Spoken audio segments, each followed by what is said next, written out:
ఇండస్ట్రీలో కూడా super stars తెలుసు, అంతకు ముందున్నటువంటి పొలిటీషియన్స్, ఇప్పుడు ఎంజీఆర్ గారి దగ్గర నుంచి జయలలిత గారి దగ్గర నుంచి వీళ్ళందరూ తెలుసు. అటు తెలుగులో కూడా చూసుకుంటే అప్పుడు సీఎం గా ఉన్నటువంటి ఎన్టీఆర్ గారు కూడా తెలుసు మీకు, ఫ్యామిలీ అటు బాలకృష్ణ గారు తెలుసు, అందరూ తెలుసు, ఇంతమంది తెలుసు కదా మీకు. అంతమంది తెలుసు నైనా. ఎవరు ఎవరు నాకు స్ట్రైట్గా వెళితే వాచ్మెన్ పంపించాలి కదా, ఒకవేళ వాళ్ళు స్ట్రైట్గా చూస్తే తప్పకుండా చేస్తారు. బాలయ్య అన్నంత గొప్ప మనస్సు. కానీ నేను స్ట్రైట్గా వెళితే వాచ్మెన్ ఇక్కడ కూడా తమిళనాడులో తలపతి విజయ్, అల్టిమేట్ స్టార్ అజిత్ వీళ్ళంతా ఉంటున్నారు. అందరూ అడుగుతున్నారు రజనీకాంత్ ఇంటికి వెళ్ళండి, అందరి ఇంటికి పోతే వాళ్ళు తలుపు డోర్ తీయాలి కదా. అదే కదా కవిత, నంబర్స్ ఎలాగ లిఫ్ట్ చేస్తారు? ఫోను నంబర్స్ కావాలంటే అడుగు, షకీలా కూడా ఇచ్చేస్తుంది. ఎవరు లిఫ్ట్ చేస్తారు phone? Mega power star family లాగ్లో లైన్లో వచ్చి లక్షంగా వేస్తారా? అందరికీ ఆ మనసు వచ్చేస్తుందమ్మా. నాకు లక్షం ఎందుకు? వర్క్ కావాలి, వర్క్ కావాలి. నెలకి నెల ఏదో ఉండేదికి చోటు లేదు, ప్లేస్ లేకుండా తిరుగుతున్నాను. షకీలా ఇంట్లో నా పెట్టుకో అంటే ఇప్పుడు అరేంజ్మెంట్ చేస్తానని చెప్పింది. ఏదైనా చూస్తానక్క హాస్టల్ ఏదైనా 2 రోజులు ఉండండి అని చెప్పి ఇప్పుడు తీసుకుని వచ్చింది ఇక్కడ. ఒకసారి మీరు ఇట్లా వెనక్కి వెళ్ళి చూసుకుంటే ఫ్యామిలీ అంతా వాళ్ళు దూరం అయిపోయారు, లేకుంటే ఎవరు లేకుండా పోయారు. ఆ టైంలో మీరు సేవింగ్స్ చేసుకోలేదు, ఇన్వెస్ట్మెంట్లు చేసుకోలేదు. ఏమనిపిస్తుంది? ఇన్నేళ్ల చరిత్ర ఉంది ఇండస్ట్రీలో నుంచి, మీరు 150 సినిమాలు చేసి ఇంత దూరం వచ్చిన తర్వాత ఇప్పుడు మళ్ళీ కష్టాలు ఎదురు చూడడం అనేది ఉంటే మళ్ళీ అదే అమ్మ చెప్తున్నాను. ఇప్పుడు మళ్ళీ కూడా నాకు తమిళనాడులో హెల్ప్ వస్తుందా అంటే నేను స్ట్రైట్గా వెళ్ళాలి. ఒక్కసారి ఇప్పుడు వీళ్ళంతా ఈ వీడియో చూసి ఉండరు, ఆంధ్రాలో అందరూ నాకు హెల్ప్ చేశారు, తెలంగాణలో హెల్ప్ చేశారు. మెగా పవర్ స్టార్ ఫ్యామిలీ కంటే ఒకరు ఎవరన్నా ఉంటారా? వాళ్ళే నాకు హెల్ప్ చేశారు. అది చూసి ఒక్కవేళ తమిళనాడులో తలపతి విజయ్, అజిత్ కుమార్ వాళ్ళ ఇంటికి స్ట్రైట్గా పోతే ఏదైనా హెల్ప్ చేస్తారో ఏమో తెలీదు. నేను అనేది ఏంటంటే మీ ఫ్యామిలీ అంటూ, మీ రిలేటివ్స్ అంటూ, ఒక పెళ్ళైతే పిల్లలు ఇలాంటి వాళ్ళు ఉంటే అది ఇంకొక డిఫరెంట్గా ఉండేది కదా స్టోరీ అంతా. అది కరెక్ట్ కవిత. కానీ చుట్టాలు రిలేషన్ అందరూ ఉంటున్నారు. వాళ్ళు ఏమంటున్నారంటే 10 రోజులు మా ఇంట్లో ఉండండి, తినండి, మళ్ళీ వెళ్ళిపోవాలి. జీవితం లాస్ట్ వరకు మీరు చనిపోయిన వరకు ఇక్కడ ఉండేదికి కుదరదు అలాగే చెప్తున్నారు. ఇప్పుడు కూడా ఒక ఫంక్షన్కి వచ్చాను, మీరు ఎప్పుడు పోతారు అంటున్నారు. అక్కడ చోటే లేదు. ఒక ఇంట్లో ఇల్లు ఖాళీ చేసి జామాన్లు మొత్తం వేసేసి మద్రాసు వచ్చేసారు. వీళ్ళు ఎవరైనా మనకు ఒక చోటు ఇస్తారో ఏమో, మళ్ళీ వెళ్ళి సీరియలు, మళ్ళీ వెళ్ళి ఏదో అటు ఇటు తిరుగుతాము, లేకపోతే ఇంకా ఒకసారి హైదరాబాద్ రౌండ్ కొడుతాము. అలాగని అక్కడి నుంచి బయలుదేరి వచ్చి ఇక్కడ ఇప్పుడు లాస్ట్గా వచ్చి కలిశాను షకీలాని. మళ్ళీ అదే పరిస్థితి అక్కడి దాకే వచ్చేసి మళ్ళీ అక్కడే రౌండ్ కొడుతున్నా. ఎక్కడి నుంచి స్టార్ట్ చేయను అక్కడికి వచ్చి ఆగిపోయా. ఇప్పుడు మళ్ళీ ఎలాగ హెల్ప్ చేస్తారు? మన ఏపీ తెలంగాణలో ఒక్కవేళ పెద్ద హీరో అన్నయ్య ఉన్నారు. నా బిగ్ బాస్లో కూడా అవకాశం రాలేదు నాకు. నాగార్జున అన్న అట్లా కూడా ఏదైనా ఇస్తే కూడా ఏదైనా జీవితం ఏదైనా ఒకటి బ్యాంకులో వేసుకొని నెలకి నెల ఏదో అద్దె కట్టుకుంటేదికి. ఇప్పుడు పరిచయం ఎలా అయిపోయిందంటే, అప్పుడు రోడ్డు మీద తిరిగినప్పుడు ఏదో ఒక ఇల్లు కూడా ఉండింది, ఇప్పుడు అది కూడా లేదు. అన్నీ ఖాళీ చేసి వేరే ఇంట్లో జామాన్లు మొత్తం వేసేసి వచ్చేసాయి. ఇప్పుడు అకామిడేషన్, ఫుడ్ రెండుకుమే కష్టం.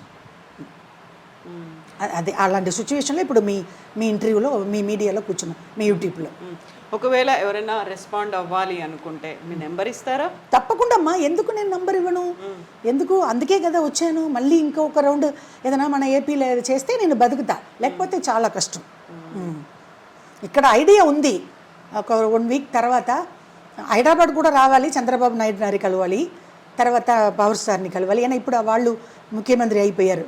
చంద్రబాబు నాయుడు గారు ఏమో అప్పుడు ఎన్టీఆర్ గారు సీఎంగా ఉన్నప్పుడు నేను అసెంబ్లీ రౌడీ గారి పళ్ళం 200 days 100 days ఆయన చేతిలో నేను షీల్డ్ తీసుకున్నా. అవును, అప్పుడు వాళ్ళ ఫ్యామిలీకి నాకు ఏదో చెప్పినట్టు ఇది ఉంది. ఎన్టీఆర్ గారు అంతా ఎంజీఆర్ లాగా దేవుడే. అప్పుడు చంద్రబాబు నాయుడు గారు అప్పుడు అల్లుడు కదా, అల్లుడు వీళ్ళంతా అప్పుడు వాళ్ళు అప్పుడు నేను 91లో ఆయన కదా ముఖ్యమంత్రి. సో ఒక్కసారి రావాలి పవర్ స్టార్ అండ్ ముఖ్యమంత్రి, ఏపీ ముఖ్యమంత్రి కలవాలి. తప్పకుండా నన్ను రోడ్డు మీద వదలరు. ఏదో ఒక గవర్నమెంట్ ఇల్లు ఇస్తారు, విజయవాడలో ఇస్తారు. ఆ నమ్మకం ఉంది నాకు. హౌసింగ్ బోర్డు అలాగే ఇచ్చేస్తే నేను వచ్చేస్తాను. ఒకసారి మీ నెంబర్ చెప్పండి అమ్మా. ఏపీ తెలంగాణ వాళ్ళకు పాకిజమ్మ మాట్లాడుతున్నాను. ఆల్రెడీ ఫస్ట్ హెల్ప్ చేశారు, మళ్ళీ ఇలాగ రోడ్డు మీద వచ్చేసాను. నా ఫోన్ నంబరు, జీపే నెంబరు అన్నీ ఈ నెంబరే. ఇది ఇది ఇది సెకండ్ రౌండ్, హెల్ప్ చేస్తే బెటరు.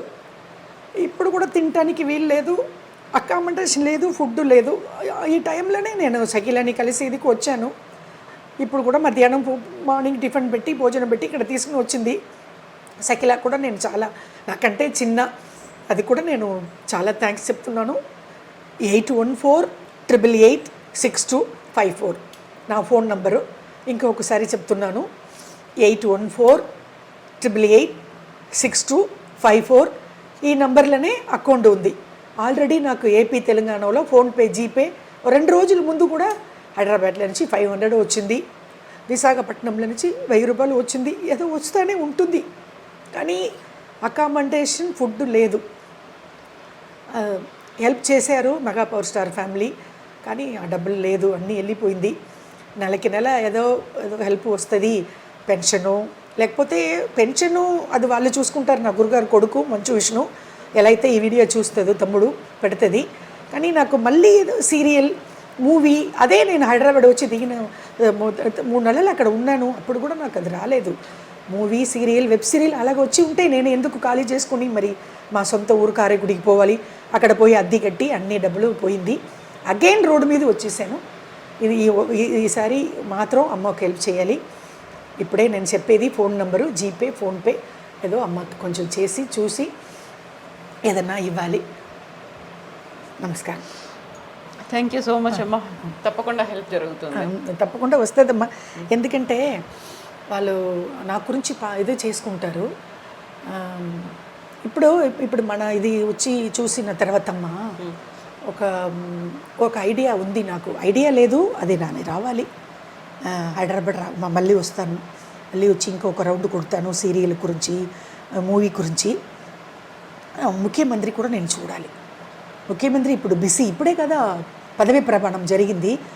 తప్పకుండా నేను పవర్ స్టార్ అండ్ ఏపీ ముఖ్యమంత్రిని నేను చూస్తాను. ఆ నమ్మకం ఉంది నాకు. వాళ్ళు తప్పకుండా నాకు ఇలాగ రోడ్డు మీద తిరుగుతానంటే హౌసింగ్ బోర్డులో హౌస్ ఇస్తారు. విజయవాడలో ఇస్తే పర్లేదు, విశాఖపట్నం, రాజమండ్రి, ఎక్కడ ఏపీలో ఏదో ఒక చోట్ల నాకు హౌసింగ్ బోర్డు ఇల్లు ఇస్తే చాలు, నేను అక్కడ వచ్చి బతికిపోతా. అక్కడ నాకు ఇది ఆధార్ కార్డు పెట్టుకొని నాకు ఇది వస్తుంది, పెన్షన్ వస్తుంది. ఎలాగో వర్క్ వస్తే కూడా చూసుకుంటా. ఇది TV serial, movie, web serial ఏదో వస్తే ఇప్పుడు నేను బతికిపోతా. దానికి మాత్రం మీరు అందరికీ ఈ వీడియో పెట్టాలి. తప్పకుండా అమ్మ, మంచి జరగాలనే కోరుకుంటానమ్మా. థ్యాంక్ యూ సో మచ్ కవిత. అయితే మేము పాకిజా గారిని ఫస్ట్ మాకు తెలుగు తెరకు పరిచయం అయింది అసెంబ్లీ రౌడీ సినిమా నుంచి. ఆ డైలాగ్ మీరు బ్రహ్మానందం గారితో పేరు చేసినప్పుడు దాంతో కంక్లూడ్ చేద్దాం, ముగించేద్దాం. మేడం కొంచెం ఆగండి, మీరు పనికి పోతున్నారా? అవును. ఏం పని? శుభ్రత, పరిశుభ్రత. అవునా? అవును మేడం. పాపయ్య గారి ఇల్లు కూడా నేనే ఒప్పుకున్నానండి. నేను ఒక్కరోజు పోలేకపోతే కప్పు కొట్టిపోతుందండి. అయ్య బాబాయ్, కప్పు కొట్టిపోతుందా? అప్పుడు మీరు టీచరా అండి? అవును, టీచర్ అంటే చాలా పెద్ద టీచరు. నన్ను ప్రేమించుకుంటున్నారా, పెళ్ళి చేసుకుంటున్నారా? అయ్యా అయ్యో అయ్యి పాకీజా, ఆ పాకీజా, ఆ కబూతర్ జా, ఆ కబూతర్ జా. అమ్మా, ఇది మా ఐ డ్రీమ్ తరఫున మీకు చిన్న కానుక. ఏం పర్లేదు నైనా, కొంచెమైనా హెల్ప్ అవుతుందని మేము అనుకుంటున్నాము. అండ్ మీకు అంతా మంచి జరగాలని కోరుకుంటానమ్మా. చిన్న కానుకే అలాగ చెప్పకూడదు. నేను ఇప్పుడు ఏం చెప్పాను? నాగేంద్రబాబు అన్న 1,00,000 రూపాయలు ఇచ్చారు, అది నాకు 1,00,00,000 రూపాయలు అని చెప్పాను కదా. ఏ అయితే పర్వాలేదమ్మా. చాలా థ్యాంక్స్ అమ్మా. మీ ఛానల్ కూడా దండం పెట్టుకుంటాను. థ్యాంక్ యూ అమ్మా. అంతా మంచి జరగాలమ్మా. అదే మన ఏపీ తెలంగాణ చూసావా ఎలాగ కవర్ ఇచ్చారు. అందుకే నేను అక్కడ ఎందుకు పుట్టలేదు, అక్కడ ఎందుకు పెరగలేదని బాధపడుతున్నాను. ఓకే, అక్కడి వాళ్ళ మనసుల్లో మీరు ఉన్నారమ్మా, ఎప్పటికీ ఉంటారు. ఇంకో ఒక రిక్వెస్ట్ కవిత, ఇక్కడ మన ఐ డ్రీమ్స్కు వచ్చి సీరియల్స్, మూవీ, వెబ్ సీరియల్ అలాగా వర్క్ ఇవ్వచ్చు, సూపర్ మార్కెట్లో వర్క్ ఇవ్వచ్చు. ఏదో ఒకటి ఏదైనా. ఇప్పుడు ఏజ్ అయిపోయింది మీరు యాక్టరు, ఏజ్ అయిపోయింది మీరు యాక్టర్ని చెప్పకండి, ఏదో పని ఇవ్వండి. ఒక స్టేయింగ్, అది అకామిడేషన్, ఫుడ్ ఇవ్వండి. మీరు ఇంట్లో తీసుకోండి. నన్ను ఎందుకు మీరు అలాగా ఆల్రెడీ కూడా 2-3 ఇంటర్వ్యూ ఇచ్చాను, అప్పుడు కూడా మీకు ఇలాగనే అడిగాను, వర్క్ ఇవ్వండి, డబ్బులు లక్షం వేస్తే కూడా వెళ్ళిపోయింది. ఇప్పుడు మెగా పవర్ స్టార్ ఫ్యామిలీ వేశారు, 2 రోజులు 2 సంవత్సరాలు పెట్టుకుని తినేసాని వెళ్ళిపోయింది. ఇప్పుడు అడిగేది కూడా నెలకి నెల ఏదైనా. ఇప్పుడు ముఖ్యమంత్రి గారితో కూడా అదే అడుగుతున్నాను, ఈ వీడియో ముఖ్యమంత్రి చూడరు, ఆయన చాలా బిజీ. ఒకవేళ చూస్తే ముఖ్యమంత్రి గారికి నేను దండం పెట్టుకుంటాను, ముఖ్యమంత్రి గారు ఏదో ఒక ఉండేదికి ఒక చోటు ఇవ్వండి, ఒక అకామిడేషన్, ఒక హౌసింగ్ బోర్డు అలాగే ఇస్తే కూడా మీరు కాల్ పెట్టుకుంటాను నేను ఏళ్ళ జన్మానికి. ఇప్పుడు నా పవర్ స్టారు నాకంటే చిన్న, ఆయనకు కాలు పట్టుకుంటానే కుదరదు, చాలా చిన్న. మెగా పవర్ స్టార్ కూడా నేను దండం పెట్టుకుంటాను, ఏదో అమ్మకు నెలకి నెల నో ప్లేస్, అది మాత్రం హెల్ప్ చేయాలి. ఏపీ తెలంగాణ ప్రజలకు ఎప్పుడూ నేను దండం పెడుతూనే ఉంటాను, దండం పెడుతూనే చేస్తాను. థ్యాంక్ యూ అమ్మ, అదే ఇంపార్టెంట్. మళ్ళీ కలుద్దామమ్మా. Thank you Kavitha, thank you so much. నమస్తే అమ్మ.